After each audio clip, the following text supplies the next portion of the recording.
Hello everyone, and welcome back to Interface Insights by Design Studio UI UX. I am Noshina, and today we are talking about minimalist website design. Not minimalism as an aesthetic choice or as a trend, but minimalism as a design philosophy, and what it actually looks like when it is applied well across real website. Because there is a big difference between a website that looks minimal and a website that is minimal. And today I want to walk you through that difference, what the principles are, how they show up across different industries, and what you can take away from your own work. So let's get into it. So, first, what does minimalist website design actually mean? At its core, minimalism in web design is about removing everything that does not serve the user's primary goal.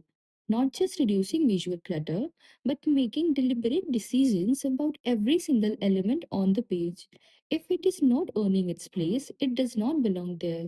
The building blocks of a minimalist website are a limited color palette, usually 2 to 3 colors maximum, generous white space that gives content room to breathe, bold, clear typography that does the heavy lifting, minimal navigation that removes decision fatigue, and imagery that is intentional rather than decorative.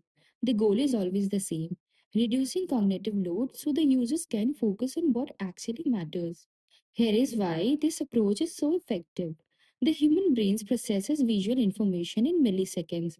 When a page is cluttered, the brain has to work hard to figure out where to look and what to do next. That friction, even when users do not consciously notice it, leads to higher bounce rates and lower conversions. When you strip a design back to its essential, you remove that friction. The user's eye goes exactly where you want it to be. The message lands faster and the action becomes obvious. Research shows that a well executed UX strategy can improve conversion rates by up to 400%. And a minimalist design is one of the most consistent ways to get there before it forces you to prioritize what actually matters to the users.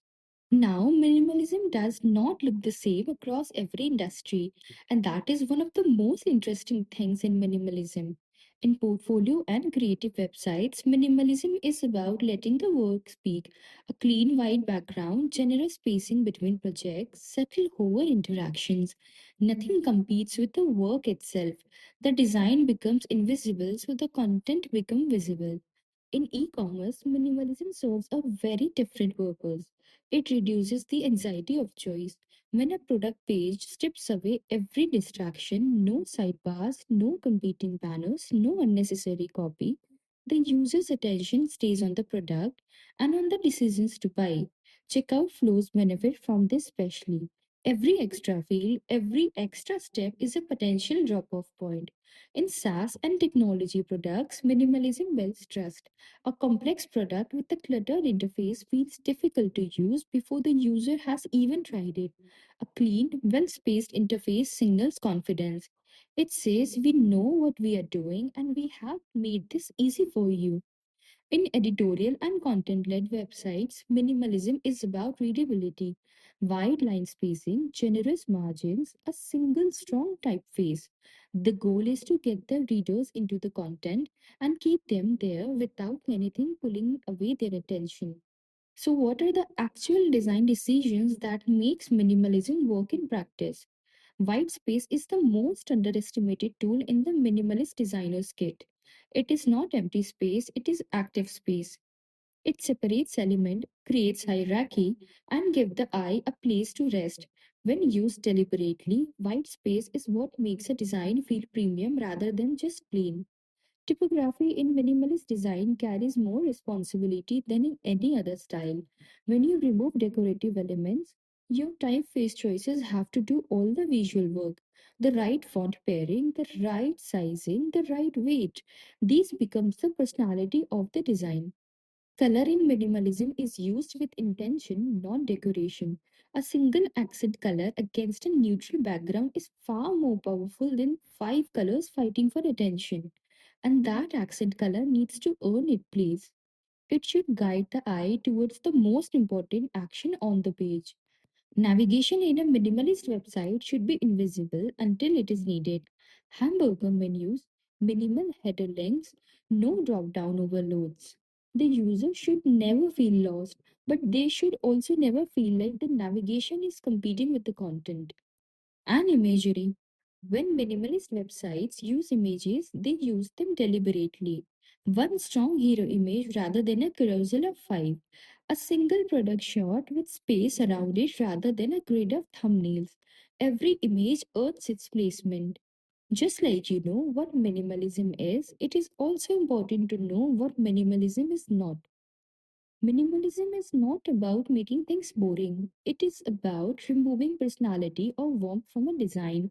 And it is definitely not about ignoring the user's needs in the name of aesthetics. The most common mistakes with minimalist design is removing too much, stripping out elements that were actually helping the users navigate or understand the product. Minimalism without clarity is just emptiness. The test is always, does removing the element make the experience better or worse for the users? If it's making it worse, it stays. Minimalism serves the users, not the other way around. So, to bring this together, minimalist website design is not just a visual style, it is a discipline. It requires you to deeply understand what your user is trying to do, strip away everything that gets in the way of that, and trust that less will do more. When it is done well, it creates experiences that feel effortless, and effortless is the highest compliment you can give a designed experience. If you want to see these principles applied through real website examples and detailed breakdowns, we have covered all of it in our blog. The link is in the description below. I am Noshina, signing off. I'll see you in the next episode. Till then, take care and keep designing with intention.